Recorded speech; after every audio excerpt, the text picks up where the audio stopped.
suppression of the use of marijuana and of the forces lurking behind it are the most important jobs this department is now engaged in. In 1930, the records on marijuana in the Washington office of the Narcotics Division scarcely filled a small folder like this. Today, they fill cabinets.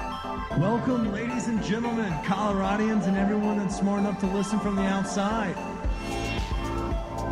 One of the most amazing plants we've ever discovered. The pot party, the trippers, the grasshoppers, the hip ones, all gathered in secrecy and flying high as a kite.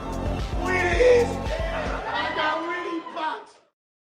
Use promo code STONEDAPPETIT without the E on the end for those that have asked for it can't be 20% off at KyotoBotanicals.com. That's the ad read. We're coming to you this week. Y'all can hear a little bit of background noise. It's because we're partying. Spring has sprung. We're at Happy Camper. And as always, it's your host. It's me, Kip. And to my right, I got CB. How are you, CB? Dude, doing great. Was up in the mountains earlier, and now I'm back down in town. I mean, you are going for the trifecta. If you could have gotten a round of golf in, you would have done like the perfect white male Colorado thing. Ski, golf, podcast, all in one day? Yeah. God. I was just thinking, I was walking around the park, and I saw a rollerblader, and I was thinking, like, are you going to blade this season? So as all of our listeners know, I had the horrific golf injury last year where I tore my Achilles. And so I think I'm going to get back in, I don't know if we call it the saddle or the straps. I don't know what the term is. Blades. I'm going to blade up. I'm going to reach out to the crew over at the Disney Channel and let them know if they want to do Brinker 2. I've got the lettuce to do it. And, I mean, I got a lot of free time this summer. But, yeah, I'm glad we've had a quintessential spring day. Like I mentioned, we're coming to you from the patio at Happy Camper. And our guest today, I think are we doing first names only? But we got the founder of... You can try my last name. Well, I don't even know. I don't have it. I just have Mark down. But we have Mark, the gentleman and founder behind the sponsor that you have seen across our page, across our podcast for the last couple of weeks. The team from Kyoto Botanicals is joining us to talk about CBD today. How are you, brother? I'm doing great. Thanks for having me. Excited to be here. Well, we're excited to have you. We wanted to learn a little bit more, not only about the products that we've been pushing. I know that a lot of our friends have used them. I know that I use them.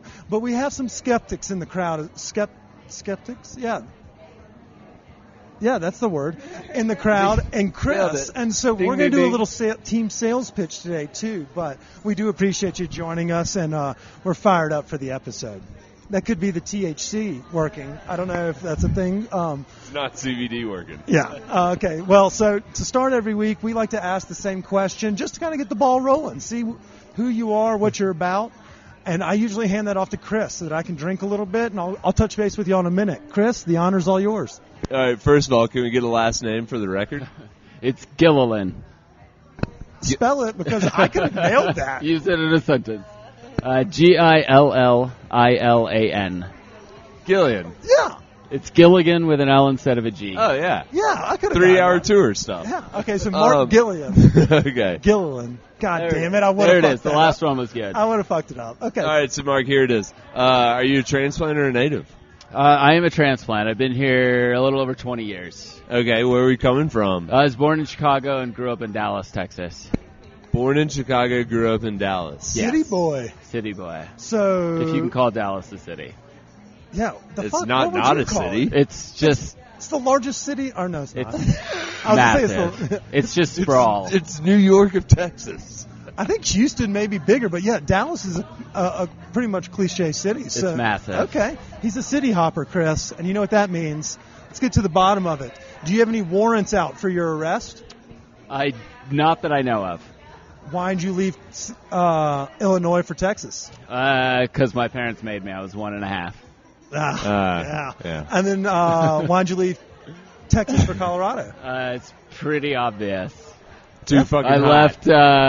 I left the day after I graduated high school and drove out here. Oh, shit. Okay. Oh, were we a beach bum? Did we see Ski Patrol or something? No, I just came out here growing up a few times and loved it. And He's just like us. CU was about the only school I applied to, and it was all or nothing coming to Colorado. Okay. So you're smart too. You weren't like us. Like, yeah, I came out here just like, oh, I'm going to sleep on a buddy's couch, and I got a job, and then worked my way up to being the top podcaster in Denver. So I didn't know if you went the humble route, but you're the smart cat. No, I went the college route. Oh, okay, the cool. easy way. Yeah, God, that makes it a lot easier. Okay, favorite spot in Boulder during college? Catacombs. Oh, hell yeah. Okay. Which is no longer there. So sadly. it was there when I moved up there 10 years ago, then. So at least that was kind of in the basement of, or It was under the Boulderado, Yeah. Okay, score. Usually when someone does that, they name something that's literally 20 years old, and I'm like, fuck, I'm out on the joke. Dude, a lot of those places aren't like the Walrus isn't there anymore. I never liked that place, but that's not there. Some of those older bars in Boulder have closed. Okay. Well, I hate to hear that. I know that, I mean, obviously the ones that we know over the COVID protocols that we've discussed, Brasserie 1010 and all those other ones, the Med, rest in peace. But, okay, so you came out here, loved it, never left?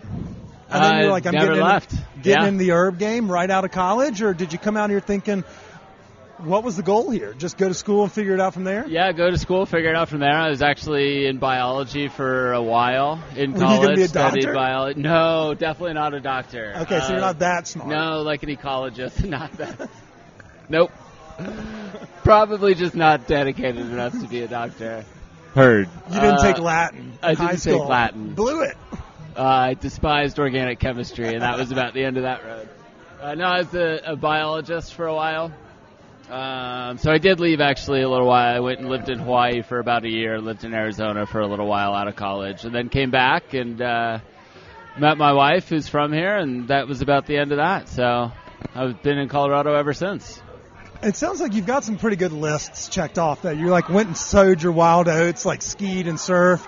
You know, you checked all the boxes, and you're like, when I'm going to settle down, I'm going to go back to Colorado. Yeah. So did you dive right into the holistic medicine, or I did not. Did you use your degree like we are doing now? I did, and I also went to grad school, got a business degree, so was in marketing for a while for some large companies, large food companies, Nestle, a couple other companies, and then got into the CBD game with Charlotte's Web about 4 years ago.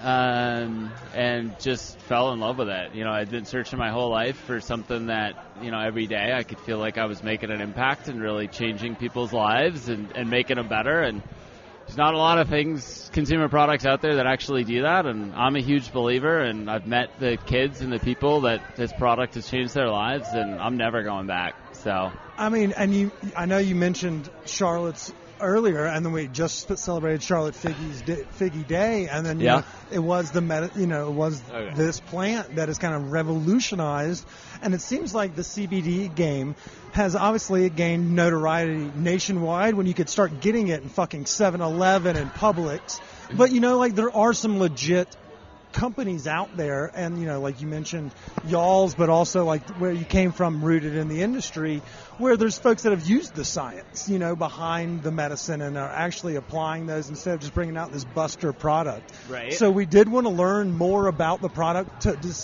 more as a differentiator for us today, so that our listeners and our followers know a little bit more about, you know, what separates y'all from the B class, and you know what puts the top tier, separates, you know, the Colorado product, where we've been maybe revolutionizing the scene. So, yeah, absolutely. But it seems like you saw that early on, you know, because it was pre-boom, so to speak. Yeah, definitely. So, you know, what we set out to do at Kyoto Botanicals and with our products was a couple things that were really important to us. One was just, no matter what it costs, putting the best ingredients that we could. And it kind of stems from just the fact that hemp, you know, it's a cliche, but it's from the earth. It really, really did evolve with us to work in concert with our bodies, and we believe strongly that all plants were designed that way. So, like, putting in lab-made flavors or artificial ingredients or even natural ingredients, which are still lab-made, they're just derived from natural sources, were things we didn't want to do. We wanted everything that went into our products to actually be distillates and extracts of whole plants, organically grown, organically produced, so everything's organic. except for the hemp, which we're working on. And then, similar to that, we wanted to control our own hemp supply chain. So we have a grow out in eastern Colorado in Ray, where a lot of people are growing, processing out there, and then we bottle it in our own facility in Longmont as well. So just wanted to have that control over everything. And then the second big thing we want to do that, whether it's good or definitely got good things for the industry and bad things as well, is, that external funding, whether you're a public company or taking on debt or whatever that is. We wanted to avoid that and have that built into the fabric of our organization so we could control the decisions that we're making in the best interest of the products and the consumer. So me and a few other partners got together and we put our own money into this, and we're keeping it that way, and we're funding the business through the money the business makes and our own cash, and just making our own decisions and what's best. If our hemp doesn't have the right CBD concentration, then we just put more in to get up to the right CBD concentration, right? We don't go buy isolate and spike it with isolate just to have it match what we say on the label. We do everything we can, even if it's the most expensive thing we can be doing, to make the product as good and consistent from batch to batch as possible, and as effective as possible, as well as delicious, using those natural whole plant derived flavors and other things we're adding into it we've seen with consumers, is really both tasting better than anything else they've had, and also we've had a bunch of people that have come after trying many, many brands, and this is the first one that's actually, they're like, the light comes on and they're like, oh, it clicked, it's not stuck. snake oil. It actually does work. You just have to make sure you're buying quality snake product. Oil. Well, I'm glad that you mentioned that, because Chris loves snake oil. He's not a believer, so it's very much like Jesus and Easter and CBD, Chris. You gotta have faith that you gotta believe in the right product. Well, I think he's getting. No, you are 100% a fucking hater. That's exactly what you are. Well, now you're pigeonholing me. I'm just saying. Typecasting? Well, you're getting your cannabinoids from something from cannabis. Yeah, the stuff that gets me high. Yeah, for sure. Yeah. So you're probably not gonna feel just CBD extract, THC free. No. So that's a question I had. So, like, if somebody is a THC regular smoker, I know a couple people that are, not me per se, but never. Somebody. Does it work? Like, let's say you're using it for the restful, or you're using it for post-workout. Like, is there a different side effect if you are a THC user as the CBD would work? Like, is it moot? So there's not any specific studies that look at that, but anecdotally, what I've seen is people and everybody's different. So somebody that smokes a lot of high THC plants will feel the effect of CBD, and some people won't. So it's really up to your kind of individual metabolism and how your body reacts. One thing I have heard is CBD does help kind of mellow the high of THC. So, maybe that's an effect that you'd feel, but it's really just individual to individual. But so you're saying it's like the Xanax to an LSD, like it kind of brings that peak down a little bit, makes it more of a plateau? Sure. That's how our listeners are going to gather that. They're like, it's like Xanax. No, not always. Sometimes you're uncomfortably high, and if you knew that you could dial it back a little bit by middling the dosage, I wouldn't hate that. Now, I actually see some of the benefits from it because of my injury, like we discussed earlier, peak physical specimen, not a big deal. But it happens. Accidents happen, surgeries happen, rehabs happen, physical therapy rehabs happen here on this podcast. So I've found a use for it. And so we're just trying today to tell Chris the benefits of it, but also by selling Chris on it, we're also selling a lot of our listeners that are cannabis users. All right, so I got a few questions right off the bat, though.